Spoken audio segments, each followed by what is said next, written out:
नमस्कार, आप देख रहे हैं न्यूज स्टेट और मैं हूं आपके साथ पंकज मिश्रा। 50 लाख का लोन कैसे हुआ 1.25 करोड़? 50 लाख रुपए का होम लोन और बैंक को लौटाने पड़ सकते हैं 1 करोड़ 20 लाख या उससे भी ज्यादा। क्या आपको पता है कि घर खरीदते वक्त सबसे बड़ी गलती ज्यादातर लोग ईएमआई देखकर करते हैं, लेकिन पूरे लोन की कुल कीमत कभी नहीं जोड़ते। यही वजह है कि कई परिवार 20 से 30 साल तक हर महीने ईएमआई भरते भरते अपनी बचत, अपने सपने और कई बार अपनी आर्थिक आजादी भी धीरे धीरे खो देते हैं। तो आखिर 50 लाख का लोन कैसे बन जाता है 1.25 करोड़ रुपए का भुगतान? क्या बैंक वाकई आपसे 2.5 गुना पैसा लेता है या इसके पीछे कोई और गणित छिपा है? नमस्कार, आप देख रहे हैं न्यूज स्टेट और मैं हूं आपके साथ पंकज मिश्रा। आज हम आपको होम लोन का पूरा गणित बहुत आसान भाषा में समझाएंगे ताकि घर खरीदने का सपना आपके लिए तनाव नहीं, सुकून बने। होम लोन का सबसे बड़ा भ्रम, लोग ईएमआई देखते हैं, कुल भुगतान नहीं। घर खरीदना हर परिवार का सपना होता है। कई लोग सालों तक बचत करते हैं, फिर जब अपनी जमा पूंजी कम पड़ती है तो सबसे आसान रास्ता होम लोन दिखाई देता है। बैंक भी आकर्षक विज्ञापन दिखाते हैं, कहीं लिखा होता है आसान ईएमआई, कहीं लिखा होता है कम ब्याज, कहीं लिखा होता है तुरंत अप्रूवल। ऐसे में सबसे पहले ग्राहक की नज़र ईएमआई पर जाती है। अगर ईएमआई उसकी मासिक आय के हिसाब से ठीक लगती है तो वह बिना ज़्यादा हिसाब लगाए लोन ले लेता है। लेकिन असली कहानी यहीं से शुरू होती है, क्योंकि ईएमआई केवल हर महीने चुकाई जाने वाली किस्त है, यह पूरी लागत नहीं बताती। असली सवाल यह है कि 20 या 25 साल बाद बैंक को कुल कितना पैसा लौटाना होगा। यही वह सवाल है जिसे ज्यादातर लोग नजरअंदाज कर देते हैं। मान लीजिए आपने 50 लाख रुपए का होम लोन लिया। आज बाजार में ज्यादातर बैंकों की फ्लोटिंग होम लोन ब्याज दरें करीब 8 से 9% के बीच चल रही है।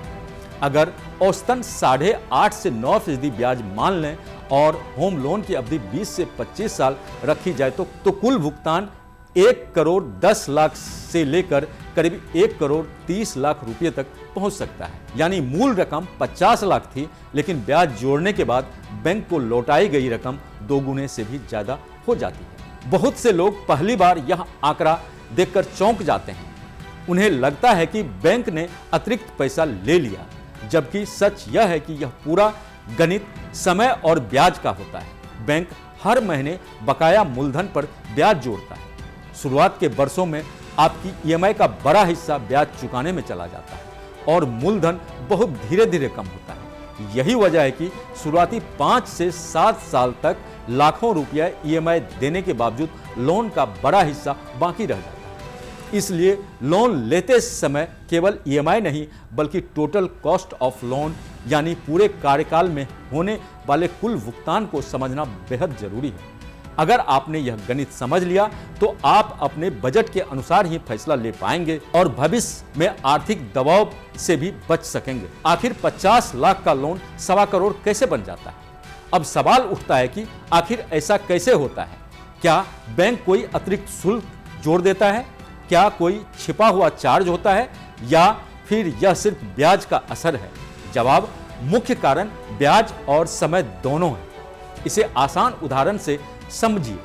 मान लीजिए आपने बैंक से 50 लाख रुपए का होम लोन लिया। ब्याज दर लगभग 8.75% है और अवधि 20 साल है। शुरुआत में बैंक के पास आपका पूरा 50 लाख रुपए बकाया रहता है, इसलिए पहले महीने का ब्याज भी पूरे 50 लाख पर बनता है। बाकी ईएमआई का बड़ा हिस्सा पहले ब्याज चुकाने में चला जाता है, जबकि मूलधन बहुत कम कटता है।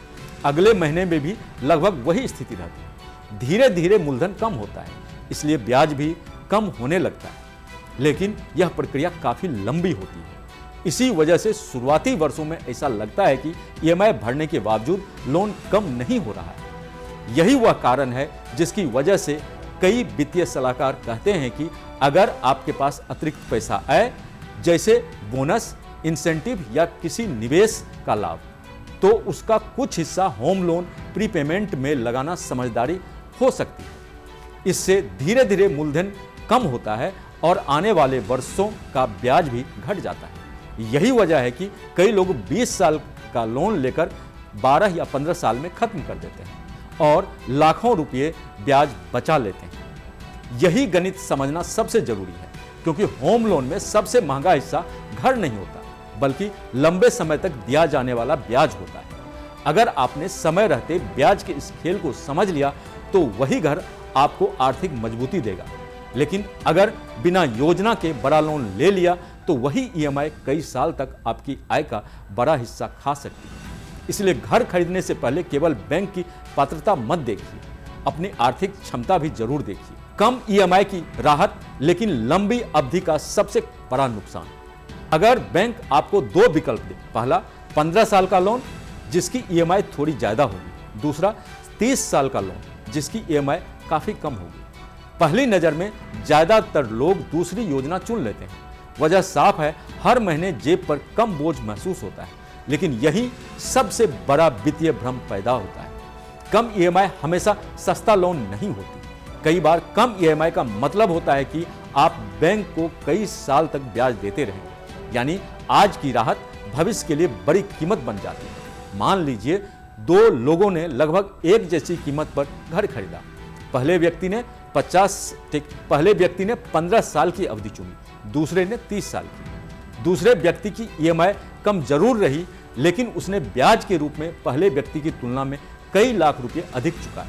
यही कारण है कि वित्तीय विशेषज्ञ हमेशा कहते हैं कि ईएमआई ऐसी होनी चाहिए जिसे आप आराम से चुका सकें, लेकिन केवल ईएमआई कम करने के लिए लोन की अवधि बहुत ज्यादा बढ़ाना समझदारी नहीं है। अगर आपकी आय बढ़ती है, वेतन में इजाफा होता है या व्यवसाय अच्छा चलता है तो कोशिश करें कि ईएमआई बढ़ाएं या समय समय पर प्रीपेमेंट करें।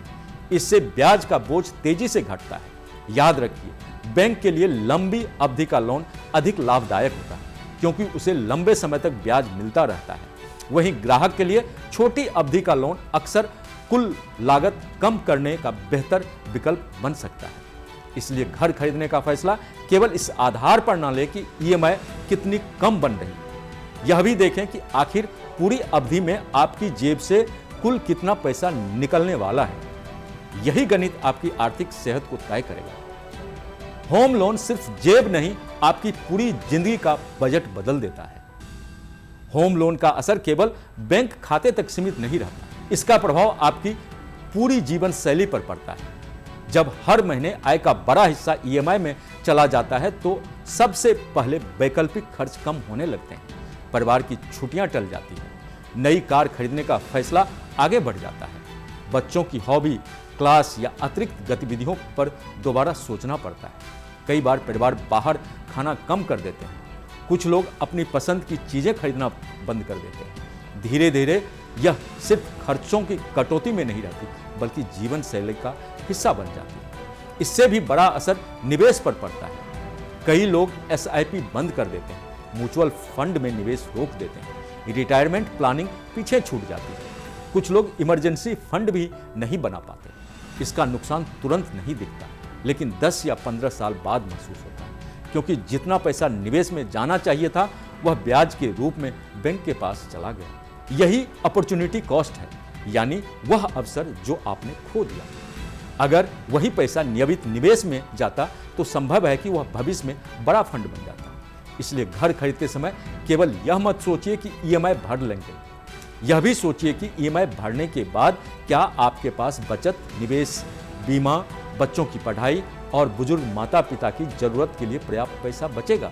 अगर जवाब नहीं है तो हो सकता है कि आपने अपनी क्षमता से बड़ा लोन चुन लिया हो। एक समझदार खरीदार वही है जो घर भी खरीदता है और अपनी वित्तीय आजादी भी बरकरार रखता है।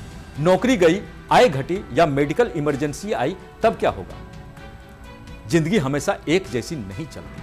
आज नौकरी है, कल प्रमोशन भी मिल सकता है, लेकिन यह भी सच है कि कभी नौकरी जा सकती है, कारोबार धीमा पड़ सकता है या अचानक मेडिकल इमरजेंसी सामने आ सकती है। ऐसे समय में सबसे बड़ी चिंता ईएमआई की होती है।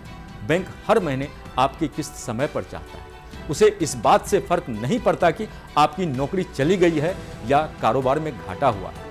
अगर लगातार किस्तें नहीं भर पाएं तो पेनल्टी लगा सकती है, क्रेडिट स्कोर खराब हो सकता है लंबे समय तक भुगतान न होने पर कानूनी प्रक्रिया भी शुरू हो सकती है। इसलिए वित्तीय योजनाकार हमेशा सलाह देते हैं कि होम लोन लेने से पहले कम से कम 6 से 12 महीने की ईएमआई और जरूरी घरेलू खर्च के बराबर इमरजेंसी फंड तैयार रखें। इसके साथ ही पर्याप्त हेल्थ इंश्योरेंस और टर्म इंश्योरेंस भी जरूरी है। अगर परिवार में कमाने वाला एक ही सदस्य है तो यह और भी महत्वपूर्ण हो जाता है। कई लोग बैंक से जितना अधिक लोन मिल सकता है उतना ले लेते हैं, लेकिन बैंक आपकी आय देखता है, आपकी भविष्य की अनिश्चितताओं को नहीं। इसलिए अंतिम फैसला आपका होना चाहिए। अगर ईएमआई आपकी मासिक आय से लगभग 30 से 35% के भीतर रहती है तो आमतौर पर वित्तीय संतुलन बनाए रखना आसान होता है। लेकिन यदि ईएमआई 50% या उससे अधिक पहुंच जाए तो छोटी सी आर्थिक परेशानी भी परिवार का बजट बिगाड़ सकती है।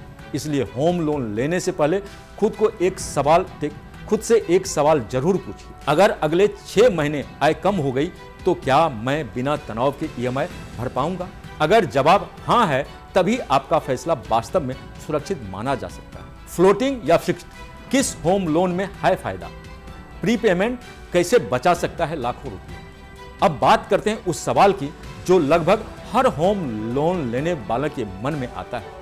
फिक्स्ड ब्याज दर चुने या फ्लोटिंग ब्याज दर, दोनों के अपने फायदे और नुकसान हैं। फिक्स्ड रेट में आपकी ब्याज दर एक तय समय सीमा तक स्थिर रहती है। इससे ईएमआई में अचानक बड़ा बदलाव नहीं आता और बजट बनाना आसान होता है। लेकिन अगर भविष्य में बाजार में ब्याज दरें कम हो जाए तो इसका फायदा तुरंत नहीं मिलता। दूसरी ओर फ्लोटिंग रेट सीधे बाजार और बैंक की नीतियों से जुड़ा होता है। जब रिजर्व बैंक रेपो रेट घटाता है और बैंक उसका लाभ ग्राहकों तक पहुंचाते हैं तो ब्याज कम हो सकता है, लेकिन अगर दरें बढ़ती है तो ईएमआई या लोन की अवधि भी बढ़ सकती है। इसलिए लोन लेते समय केवल वर्तमान ब्याज दर नहीं बल्कि उसकी शर्तें भी ध्यान से पढ़नी चाहिए। यह भी समझना जरूरी है कि ब्याज में आधा या 1% का अंतर भी लंबे समय में लाखों रुपये का फर्क पैदा कर सकता है। इसलिए अलग अलग बैंकों के ऑफर की तुलना करना हमेशा समझदारी होती है। अब बात प्रीपेमेंट की। मान लीजिए आपको बोनस मिला, कोई निवेश मैच्योर हुआ या कारोबार से अतिरिक्त आमदनी हुई। ऐसे में पूरी रकम खर्च करने के बजाय उसका एक हिस्सा होम लोन के मूलधन में जमा करा दें। इससे सबसे बड़ा फायदा यह होगा कि बैंक आगे कम मूलधन पर ब्याज लेता है, यानी आने वाले वर्षों का ब्याज अपने आप कम होने लगता है। कई लोग हर साल 1 या 2 अतिरिक्त ईएमआई जमा करते हैं। कुछ लोग हर वेतन वृद्धि के बाद ईएमआई बढ़ा देते हैं। छोटी छोटी ये रणनीतियां 20-25 साल का लोन 12-15 साल में खत्म करा सकती है और लाखों रुपये का ब्याज बचा सकती है। ध्यान रखें, घर खरीदना अच्छी बात है, लेकिन ब्याज कम कर घर को जल्दी अपना बनाना उससे भी ज्यादा समझदारी है। सिर्फ घर नहीं, भविष्य भी खरीदिए। समझदारी से ले होम लोन। घर खरीदना जीवन का सबसे बड़ा आर्थिक फैसला होता है, इसलिए इसे भावनाओं से नहीं बल्कि गणित से लेना चाहिए। बैंक आपको जितना लोन देने को तैयार है उतना लोन जरूरी नहीं है। कोशिश करें कि डाउन पेमेंट ज्यादा हो ताकि लोन कम पड़े। ईएमआई आपकी मासिक आय के 30 से 35% के आसपास रहे। घर खरीदते समय केवल फ्लैट की कीमत न देखें, स्टाम्प ड्यूटी, रजिस्ट्रेशन, जीएसटी जहां लागू हो, interior, furniture, maintenance, property tax, society charge और भविष्य की मरम्मत जैसे खर्च को भी अपने बजट में शामिल करें। अगर ये सभी खर्च जोड़ दिए जाएं तो कई बार वास्तविक लागत लाखों रुपये बढ़ जाती है। इसके अलावा टैक्स बेनिफिट जरूर लें, लेकिन केवल टैक्स बचाने के लिए बड़ा लोन लेने की गलती न करें। टैक्स में मिलने वाली राहत सीमित होती है, जबकि ब्याज का बोझ कई गुना बड़ा हो सकता है। सबसे जरूरी बात यह है कि घर आपकी खुशियों का कारण बने, तनाव का नहीं। अगर ईएमआई भरने के बाद आपके पास निवेश, बच्चों की शिक्षा, मेडिकल सुरक्षा, बुजुर्गों की देखभाल और भविष्य की योजना के लिए पर्याप्त पैसा बच रहा है, तभी आपका होम लोन संतुलित माना जाएगा। लेकिन अगर हर महीने केवल ईएमआई भरने की चिंता रहती है, बचत खत्म हो गई है और भविष्य की योजनाएं रुक गई है, संकेत है कि आपने अपनी क्षमता से अधिक कर्ज ले लिया है। इसलिए होम लोन लेने से पहले एक बार जरूर बैठिए, पूरे 20 से 25 साल का हिसाब लगाइए और फिर फैसला कीजिए, क्योंकि सही फैसला केवल आज का घर नहीं देता, बल्कि आने वाले कई वर्षों की आर्थिक सुरक्षा भी तय करता है। तो अब जब भी आप या आपका कोई अपना होम लोन लेने जाए तो सिर्फ ईएमआई मत देखिए, पूरी लागत देखिए, क्योंकि कम ईएमआई हमेशा सस्ता लोन नहीं होती और बड़ा घर हमेशा बेहतर फैसला भी नहीं होता। अगर योजना सही हो तो वही होम लोन आपकी सबसे बड़ी संपत्ति बन सकता है, लेकिन अगर गलत साबित हुआ तो वही ईएमआई सालों तक आपकी कमाई का बड़ा हिस्सा खाती रहेगी। इसलिए घर खरीदिए, लेकिन अपनी आर्थिक आज़ादी मत बेचिए। अगर आपको हमारी यह रिपोर्ट पसंद आए तो वीडियो को लाइक और शेयर जरूर करें और हमारे चैनल न्यूज स्टेट को सब्सक्राइब करना ना भूलें, ताकि देश दुनिया की हर बड़ी, भरोसेमंद और अपडेटेड खबर सबसे पहले आप तक पहुंचती रहे। इस खबर पर आपकी क्या राय है, हमें कमेंट करके जरूर बताएं। देखते रहें न्यूज स्टेट। नमस्कार।